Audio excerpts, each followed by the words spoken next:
우리가 사랑하는 사람을 떠나보내는 일은 어쩌면 살면서 마주해야 할 가장 깊은 슬픔일 겁니다.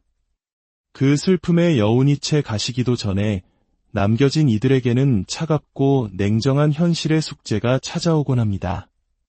특히 평생을 성실하게 일하며 노후를 준비했던 부모님 세대에게 국가가 약속한 마지막 보루, 사회보장연금, 우리가 흔히 소셜연금이라 부르는 제도는 때로 예상치 못한 혼란의 시작이 되기도 합니다. 어느 쌀쌀한 봄날, 아버지를 떠나보낸 한 가족이 있었습니다. 장례를 치르고 경황이 없는 며칠이 지난 후 어머니는 무심코 물었습니다. 여보, 이번 달 연금은 왜 아직 안 들어오지? 그 질문 한마디에 가족들은 무언가 중요한 절차를 놓치고 있다는 사실을 깨달았습니다. 죽음 앞에서 남는 것은 기억뿐이라지만 연금처럼 생계의 일부였던 것들이 갑자기 사라지면 남겨진 가족에게는 또 다른 고통이 시작됩니다. 오늘 우리는 사랑하는 가족을 잃은 뒤 미국의 사회보장연금, 즉 소셜연금 문제로 어려움을 겪었던 세 가족의 이야기를 통해 우리가 무엇을 미리 준비해야 하는지 함께 나눠보고자 합니다. 이 이야기가 누군가에게는 꼭 필요한 정보가 되고 또 다른 누군가에게는 큰 손해를 막는 지혜가 되기를 바랍니다. 첫 번째 이야기는 시애틀에 사는 40대 한인 여성 이 씨의 경험입니다. 아버지를 잃은 슬픔에 잠겨있던 어느 날 그녀는 이상한 점을 발견했습니다. 아버지가 돌아가신 다음 달에도 연금이 평소처럼 아버지의 계좌로 입금된 것입니다. 혹시 행정 처리가 늦어져서 그런가? 어차피 병원에서 사망진단서도 발급했고 장례식장에서도 다 확인했을 텐데 그렇게 대수롭지 않게 생각했던 이 씨는 별다른 조치를 하지 않았습니다. 하지만 한 달 뒤 사회보장국, 즉 SSA로부터 한 통의 편지가 날아왔습니다. 고인의 사망일 이후 지급된 연금은 전액 환수 대상입니다. 편지의 내용은 단호했습니다.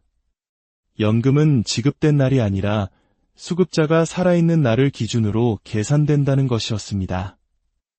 결국 이 씨 가족은 이미 장례비 등으로 사용해버린 수천 달러의 연금을 고스란히 정부에 반환해야 했습니다.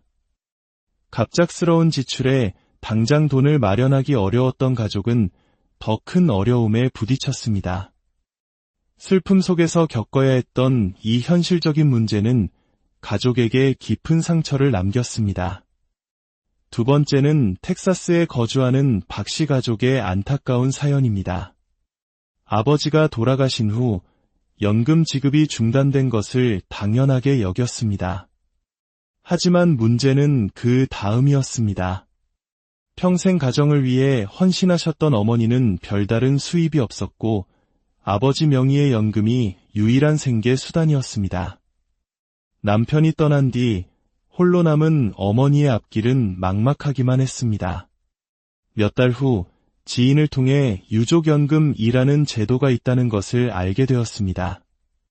고인이 받던 연금의 일부를 남겨진 배우자나 자녀가 이어받을 수 있는 고인이 남긴 마지막 배려와도 같은 제도였습니다. 하지만 SSA에 문의한 결과 유족연금은 신청한 시점부터 지급이 시작된다는 청천벽력 같은 답변을 들었습니다. 제도를 몰라서 신청하지 못했던 지난 몇 개월치의 연금은 소급 적용이 불가능했습니다. 받을 수 있었던 수천 달러의 돈, 그 돈이 있었다면 밀린 병원비라도 낼 수 있었을 텐데 박 씨 가족은 뒤늦게 유족연금을 신청했지만 미리 알았더라면 하는 아쉬움과 안타까움에 오랫동안 가슴을 쳐야 했습니다. 마지막은 더욱 심각한 경우입니다. 캘리포니아에 사는 한 50대 남성은 아버지가 돌아가신 뒤에도 연금이 계속 들어오는 계좌를 그대로 사용했습니다. 어머니는 이미 오래전에 돌아가셨고 본인이 아버지와 함께 그 계좌를 관리해왔기에 별다른 죄의식 없이 생활비로 썼던 것입니다. 그러던 어느 날 연방정부로부터 조사가 시작되었습니다. 사망신고가 제대로 이루어지지 않은 상태에서 수개월간 부당하게 연금을 수령했다는 사기 혐의였습니다. 그는 결코 고의가 아니었다고 항변했지만 SSA는 연금 환수는 물론 형사 책임까지 물을 수 있다고 경고했습니다. 가족의 사망 사실을 알면서도 신고하지 않고 연금을 계속 사용하는 것은 명백한 부정수급으로 간주될 수 있다는 것이었습니다. 다행히 기소는 피했지만 그는 수년간의 조사로 인한 정신적 스트레스와 평생 지워지지 않을 공적 기록의 오점을 남겨야만 했습니다. 이 세 가지 사례는 우리에게 중요한 질문을 던집니다. 그렇다면 도대체 무엇이 문제였을까요? 가장 큰 오해는 연금의 지급 방식에 있습니다. 소셜연금은 선불이 아니라 후불 제도입니다. 즉, 5월에 받는 연금은 4월 한 달 동안 살아계셨던 것에 대한 대가로 지급되는 것입니다. 만약 4월 15일에 사망했다면 4월 전체를 채우지 못했기 때문에 4월분 연금 지급 대상이 아니며 5월에 들어온 돈은 전액 환수 대상이 됩니다. SSA가 사망 사실을 즉시 인지하지 못하면 연금은 자동 지급되지만 이는 결국 다시 토해내야 할 빚이 되는 셈입니다. 그렇다면 남겨진 가족이 가장 먼저 해야 할 일은 무엇일까요? 바로 신속하고 정확한 사망신고입니다. 보통 장례식장에서 사망진단서를 발급하며 SSA에 통보하는 절차를 대행해주기도 합니다. 하지만 이를 전적으로 믿고만 있어서는 안 됩니다. 시스템 오류나 누락이 발생할 수 있기 때문입니다. 가장 확실한 방법은 유가족이 직접 사망진단서와 고인의 사회보장번호 등의 서류를 가지고 지역 SSA 사무소에 전화하거나 방문하여 사망 사실을 알리는 것입니다. 온라인으로는 사망신고를 받지 않는다는 점을 꼭 기억해야 합니다. 사망신고를 통해 부당한 연금 지급을 막았다면 이제 두 번째 중요한 절차로 넘어가야 합니다. 바로 유족연금 신청 자격을 확인하는 것입니다. 이것은 고인이 남겨준 가족의 권리입니다. 유족연금은 고인의 소셜연금 기록을 바탕으로 남은 가족의 생계를 돕기 위해 지급됩니다. 일반적으로 만 60세 이상의 배우자, 장애가 있는 경우 만 50세 이상의 배우자, 또는 16세 미만의 자녀나 장애 자녀를 돌보고 있는 배우자, 그리고 미성년 자녀 등이 신청할 수 있습니다. 지급액은 고인이 받던 연금액의 75%에서 100%까지 신청자의 나이와 상황에 따라 결정됩니다.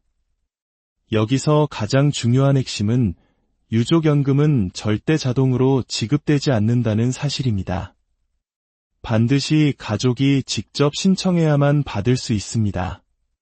그리고 박씨 가족의 사례처럼 신청한 시점부터 지급이 시작되기 때문에 하루라도 빨리 신청하는 것이 손해를 줄이는 길입니다. 슬픔과 경황이 없다는 이유로 신청을 미루다가는 마땅히 받아야 할 권리를 스스로 놓쳐버리게 됩니다. 사랑하는 사람을 잃는 것은 그 어떤 준비로도 막을 수 없는 아픔입니다. 하지만 그 아픔 뒤에 따라오는 현실의 문제들은 우리가 미리 알고 준비함으로써 충분히 지혜롭게 대처할 수 있습니다. 오늘 이 이야기를 마무리하며 두 가지만은 꼭 기억해 주셨으면 합니다. 첫째, 가족이 세상을 떠났을 때 가장 먼저 SSA에 정확히 사망신고를 하여 불필요한 환수 조치를 막아야 한다는 것. 둘째, 유족연금을 받을 수 있는 자격이 되는지 즉시 확인하고 하루라도 빨리 신청하여 고인이 남겨주신 마지막 권리를 지켜야 한다는 것. 소셜연금은 한 사람의 성실했던 생애를 증명하는 국가의 약속이자 남겨진 사람들을 위한 두 번째 시작이 될 수도 있습니다. 그 시작의 기회를 놓치지 않도록 오늘 이 정보가 당신과 당신의 소중한 사람들에게 작은 등불이 되기를 진심으로 바랍니다. 만약 오늘 내용이 도움이 되셨다면 이 정보가 필요할 수 있는 다른 분들께 공유해 주시는 것은 어떨까요? 여러분의 좋아요와 구독은 저희가 더 가치 있는 이야기를 만드는 데 큰 힘이 됩니다. 모든 가정에 평안이 깃들기를 기원합니다.